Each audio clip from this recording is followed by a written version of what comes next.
Markets, though, have become very pessimistic and are extrapolating everything in the short term. I think China's done enough on policy to stabilise the economy.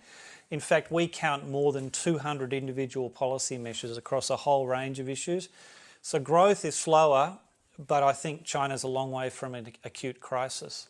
ANZ recently revised its outlook for China. What is your forecast now of its economic growth and the potential for it to change or boost its economic trajectory? I don't think there's meaningful policy choices that can make a substantial difference to China's growth over a run of years. Certainly there are things they can do that will affect this year and next year, and they seem hesitant to do that. Personally, I think that's a good policy choice. You can borrow more money and fuel your economy for another year, but if you're then left with a bigger debt hangover, I don't think you're further along the road. This year I expect growth at about 5% and next year about 4%.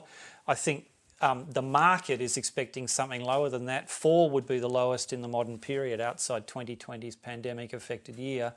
But I think given the broad history of economic development across a whole range of economies, if you do 3 or 4% a year for a couple of decades, the increasing living standards is still extraordinary.